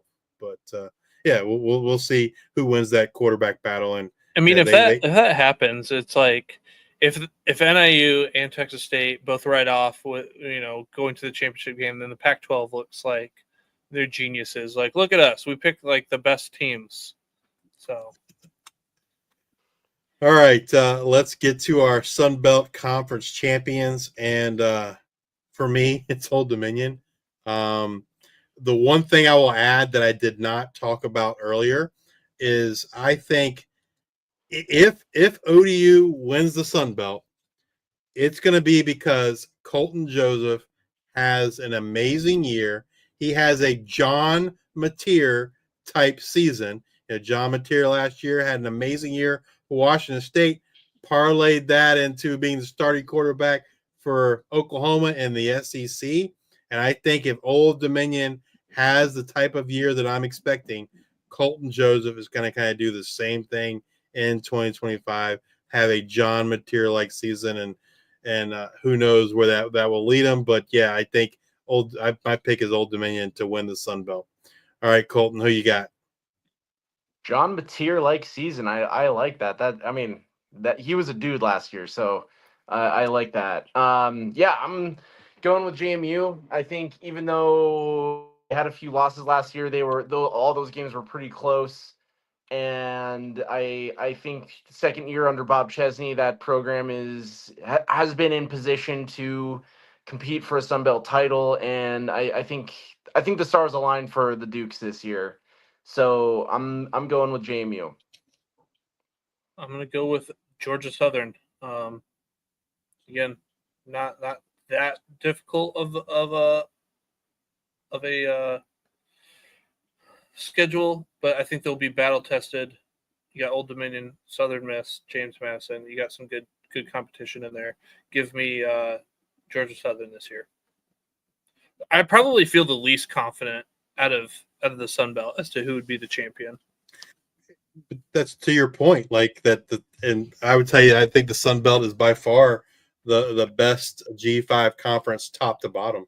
I've said it many times on our show that the Sun Belt East is kind of like the SEC, I guess, of the old days, right? When you had Alabama and Auburn, all together in the same division. I feel like that's kind of the Sun Belt East, if you will. But yeah, I mean, you said it best earlier, Luke, that the Sun Belt, the best G5 team might come from the Sun Belt, but because the Sun Belt's so good and they kind of cannibalize each other, it's very difficult for a Sun Belt team to kind of get that college football playoff berth. Yeah, there's probably three teams that aren't true contenders going into the season. At this point, yeah, there's double-digit teams that I could see winning this thing. Real quick tangent for you guys. How do you guys feel about divisions? I love it. I wish they should have never gone away, in my opinion. And I hope the Sun Belt never gets rid of them, because I just feel like it keeps the regional rivalries alive, right? Same. Um, Agreed. and so I think for that, and obviously I'm an Old Dominion fan, Sun Belt fan, and so I like that the Sun Belt's the only conference that has it. And I hope they never get rid of them. But I think other conferences kind of. I mean, I understand why they did it, but I think from a fan's perspective, they did it for the wrong reasons. Agreed on every front. I go either way. So I like not having divisions because the best team will be the best team. The hardest part is then your schedules don't always match up. That's the hardest part of like, hey, this is going to be a tough draw this year versus that. The thing I like about having divisions is the strategic part of recruiting, because you're really recruiting to beat the other teams in the West or the other teams, like, because you're not really looking like, you have to play them in the championship game. But if I can have the best people of the East or the best people of the West, it adds to this extra layer of recruiting. That So I guess from a strategic point, I like that. But I like, hey, just play everybody, and if my team's the best, we're gonna win. I don't care who we're playing any given Saturday. We're gonna win. The hard part is just the logistics of the schedule and making sure that it's a fair schedule all the way around. And with how many teams there are, it's impossible. Well, No, great points. what do you think? You asked us. What are your thoughts? Yeah, I agree with Justice. I think I think the rivalry part of it is lost when you get rid of divisions. That's really interesting on the recruiting. A great point on that. But yeah, and I think while yes, there is, it's kind of pros and cons on the scheduling, and there's enough teams that not everyone is going to play everyone, and so you want it to be, I guess, consistent at the very least. When you get divisions, you're the teams you're going to be playing, and when you're dealing with the conference championship, you're dealing with the best team from this division, the best team from that division, at least in theory. So, and you can decide it on the field from that point. So it's just interesting to me that the divisions just kind of keep going away, and then there's the Sun Belt that still has them. So yeah, I'm a fan on for multiple reasons. I live in Iowa, so it's like, Iowa's never going to make it a Big Ten championship game now that there are no divisions. Or you think about like the Rutgers and Maryland's and like those teams that, like, oh, you had to play Penn State all the time, and you had to play, like, hey, you don't have to play them anymore. So I think some teams are happy that they're gone. So I think it also depends on your take there. But let's talk some college football playoffs. G5 rep for the 2025 college football playoffs. Colton, who are your sleepers, dark horses? Yeah, sleepers. I mean, if I'm picking a team that's off the radar here at this point, not those top teams from the American, not Boise State, not even some of those top teams from the, like, the Sun Belt, the Mountain West, the American, the teams that you would probably suspect would be in that conversation. I picked Buffalo to win the MAC, so I think Buffalo is a great dark horse, just because that roster is so loaded, and I think they have potential to pull off some wins in that non-con. So I'll go Buffalo here in terms of dark horses. I'm going to stick with you in the MAC. I'm going to go with Toledo. You got Kentucky. You've got some games, Washington State, that would have the perception for the people who are not deeply watching G5 football that they would see those games and like, oh, they got these big wins over P4 teams. I think I honestly like you could just say whoever wins the MAC championship could be that dark horse. Justice, what about you? Yeah, both of those are great picks. I'm not going to go to MAC. Again, like I'm trying to think more in terms of like national, like who's a dark horse there. I mean, I feel like you could pretty much pick anybody but Boise State, and it'd be a dark horse in terms of the general public. Toledo's a great one. That's who I was going to pick. But I'll pick someone different since Luke took them. But yeah, Toledo's, to Luke's point, Toledo's schedule shapes up really nice for them to have some P4 wins and do really well in conference and potentially, kind of seal that bid. But I'm going to go Tulane because I feel like they also have a good schedule. I'm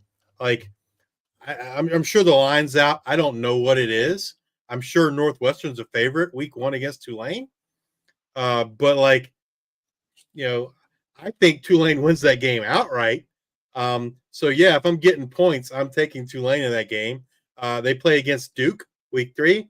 Darian Mensah comes back to New Orleans, like Luke said earlier. I think Tulane wins that game. Then they play Ole Miss week 4.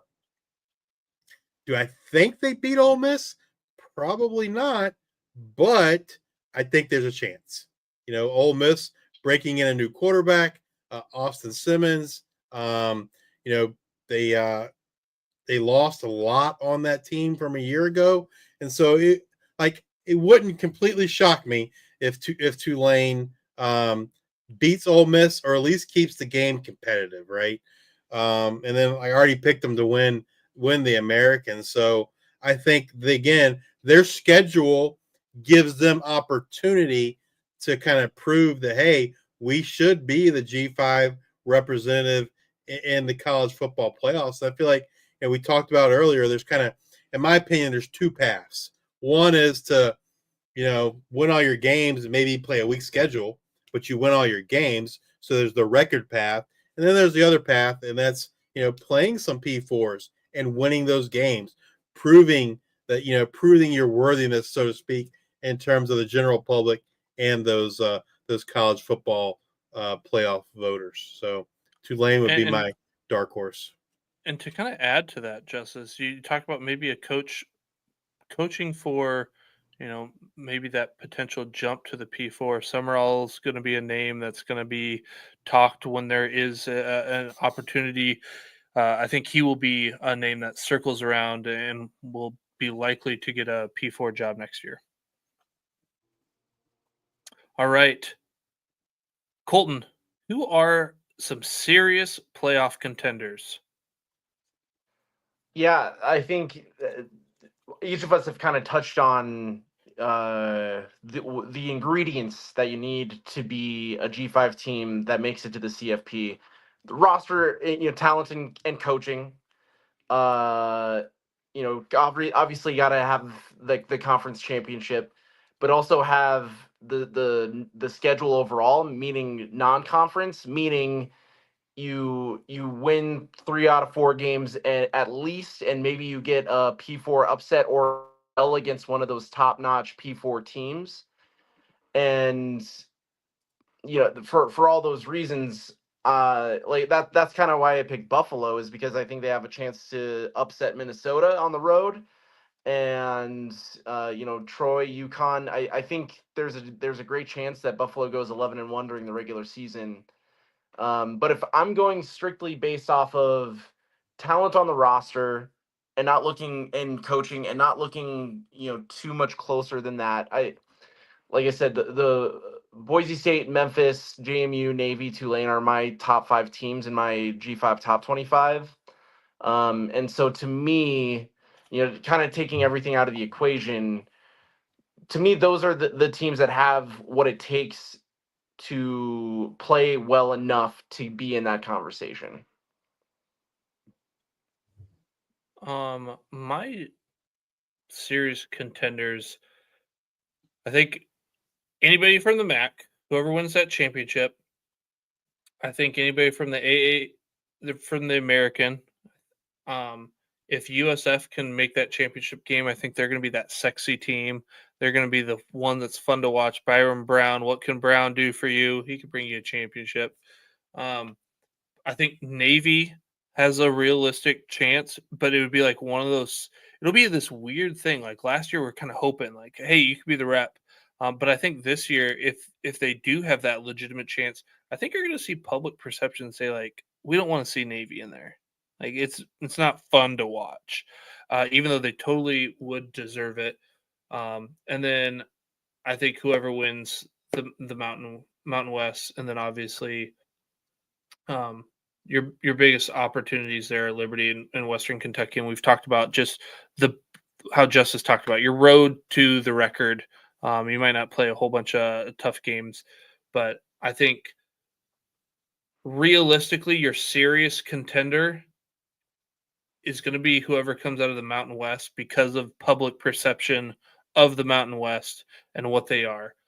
Honestly, I think the MAC should get the next nod, but I think the MAC's just been down for a couple of years, that there is a perception that the MAC teams just aren't as good. When I think this year, there are several teams. We talked about Miami of Ohio, Buffalo, Toledo, NIU. There's a lot of good teams in the MAC this year and a fun team to watch.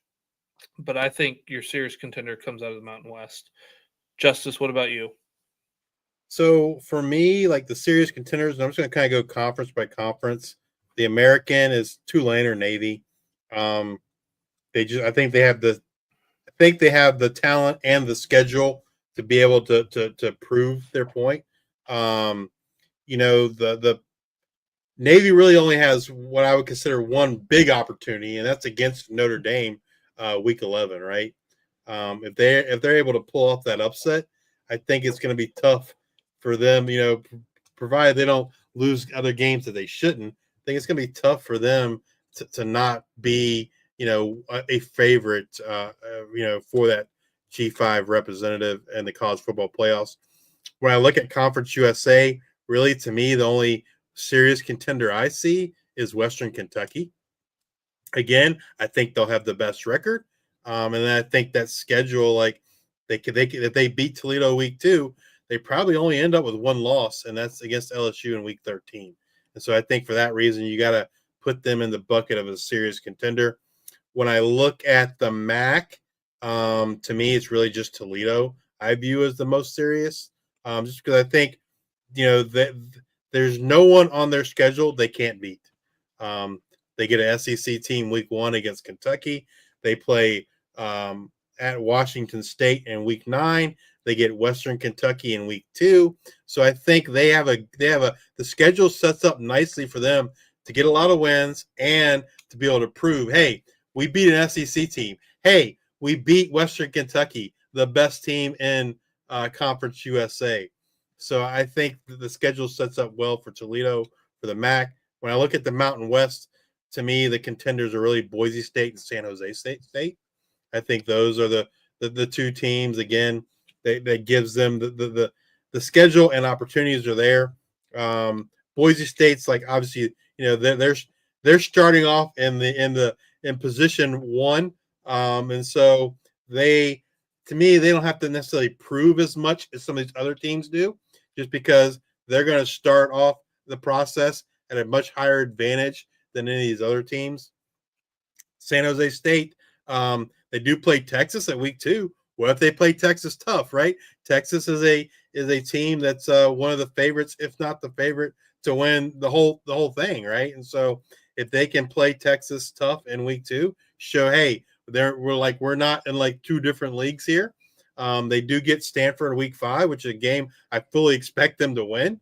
And then, like I said, they avoid Boise State and UNLV at least until the Mountain West Championship game. And then I look at the Sun Belt. I think for the Sun Belt to win it, I think if a Sun Belt team goes undefeated in conference play, in my opinion, they deserve to be the G5 college football representative. When I look at that this year, I think it kind of boils down to two teams that I think could potentially do that. They're both in the East, and that's JMU and Old Dominion. I look at their non-conference schedules. JMU plays at Louisville. They play at Liberty. They play Washington State. If they can pull off the upset against Louisville, they have a realistic shot of not losing an out of conference game. Couple that with a strong conference schedule, again, I think they have a great shot. And then you look at Old Dominion's non-conference schedule. Again, they have two really good opportunities to prove it, and then a third good opportunity against another G5. They play at Indiana week 1, at Virginia Tech in week 3, and then they play Liberty at home week 5. Stranger things have happened, right? If they can win those 3 games, I think you'd be hard pressed to say they should not be the G5 representative, especially if they can beat Indiana week 1.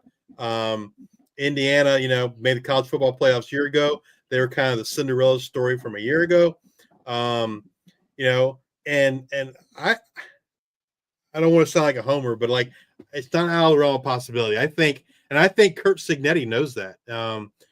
In my opinion, and it's my opinion only, it's not an accident that Kurt Cignetti recruited Grant Wilson to come over to Indiana, right? And it's because he doesn't want to lose week 1 against Old Dominion. Obviously, he's familiar with Old Dominion. He came from JMU, right? But, he was looking for any advantage he could get to learn about Old Dominion, the offense, etc. And what better way to do it than to bring last year's starting quarterback over to sit the bench on your team. And so, I think that was a shrewd move by Kurt Cignetti, but I also look at it as a compliment, right? There's a reason why he did that, and that's because he respects Old Dominion and the talent they have. And so those are kind of like my serious contenders from each conference to make the college football playoffs. One team we did not talk about that I think could have an outside chance to make it, UConn. Can we talk about UConn a little bit? They're independent, so it's hard. Well, the problem is they're not going to be a conference champion. That's where the catch is. So for them to make it, you're going to have 2 G5 teams, which just isn't going to happen. Yeah. You look at their schedule, they go to Syracuse. Syracuse, obviously they're not going to be the team that they were last year. But if they were to win that game, I wouldn't be super shocked. Maybe Syracuse is trying to figure out who they were. I'm trying to remember. UConn had 9 wins last season. They played really, really well last year. You go to Buffalo if you can get that win, and Buffalo happens to win the MAC. You've got a game at home against Duke at the end of the season. What is Duke at the end of the season? Do they give up? I think. And then they go to Boston College. If they were to win that game, I'm not going to say Boston College is a great team. I don't know. I feel like there's last year how it came down to the last game or 2 of the season when it was Navy, Army, where we thought, hey, so there might be one of these teams that make it in with Boise State. You just got to get over that Notre Dame hurdle. I think UConn Huskies are a low-key, just interesting watch this year to see what happens because and maybe that's what hurts them is the kind of the parity in the conferences this year where we don't have a Boise State that's a dominant, and maybe that ends up hurting them. But I don't want to forget UConn. No, UConn's going to be a good team. It's just the reality is they'll have to go undefeated to be in that conversation. And, to do that at any level in any schedule, that's a thin margin of error, unfortunately, for the Huskies. Yeah, I just think I just don't see a world where 2 G5 teams get in the college football playoffs. And that's what would absolutely have to happen for UConn to make it. There was a chance, there was a very thin needle for that to happen last year, right? With with Army or Navy. But then they both lose to Notre Dame, and that kind of goes out the window. So, I mean, I don't disagree that UConn's a good team, and maybe they will deserve like some consideration. I just think the reality of the situation is the people that vote are they like to Colton's point, UConn would have to go undefeated, and then still I think get some breaks kind of go their way, where like maybe the Big 12 team has 3 or 4 losses, right? The top Big 12 team, and so I just feel like so many things would have to go right to get 2 G5s in the college football playoffs. I think it's worse than finding a needle in a haystack, right? Like it's just the chances of it happening aren't very good at all. I wanted to give UConn some love. That was the main thing. We didn't talk about UConn at all. I think they're going to be a great team. No, Let's they get will. into the G5 rep for the college football playoffs. Colton, who you got?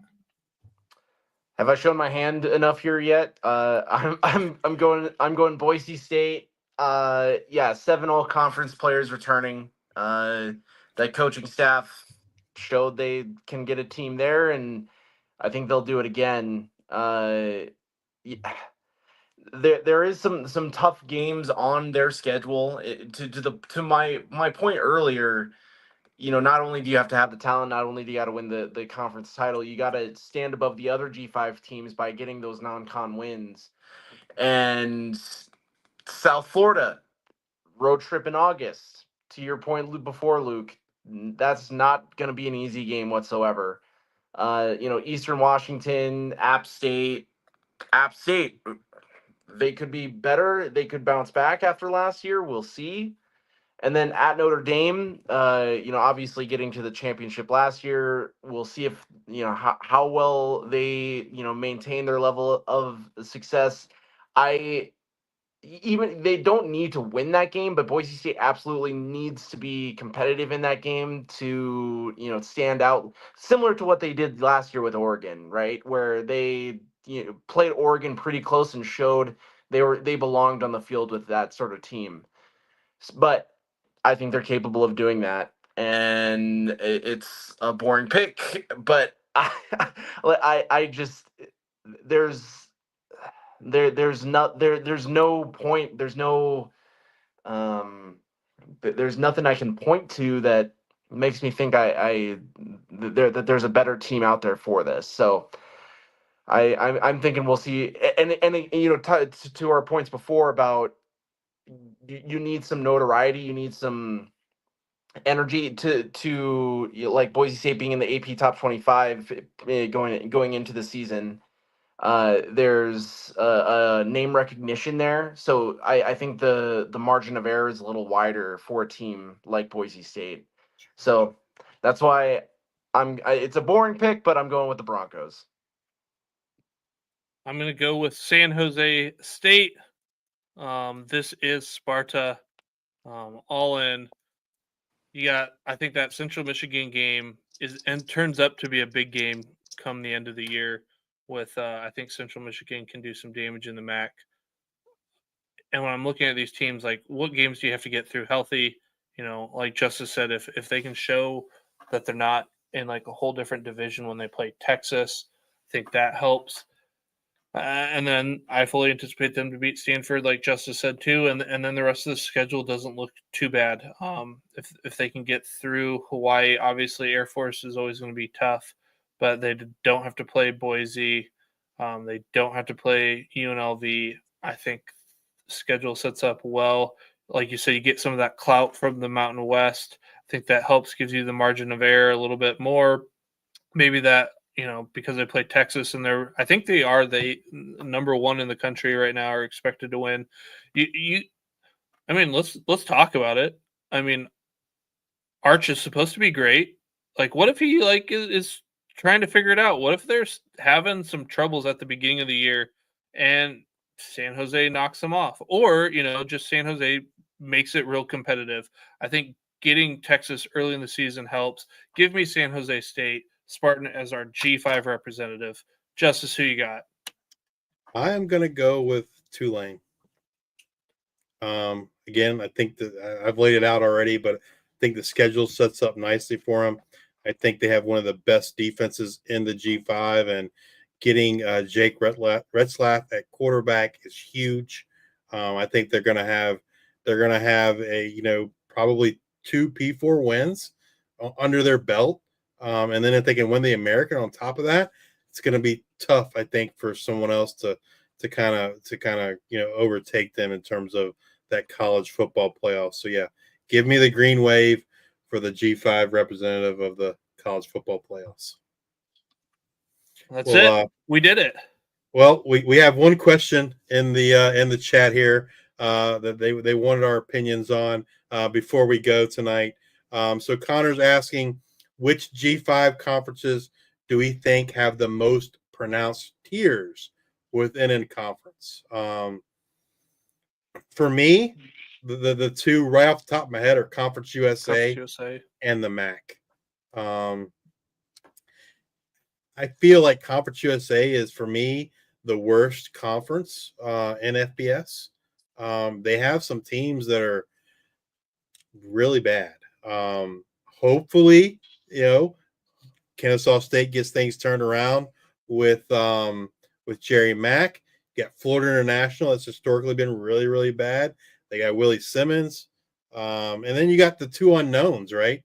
The two teams jumping up from the FCS in Missouri State and Delaware. And so I think that's the one where I see, I guess, the biggest tiers.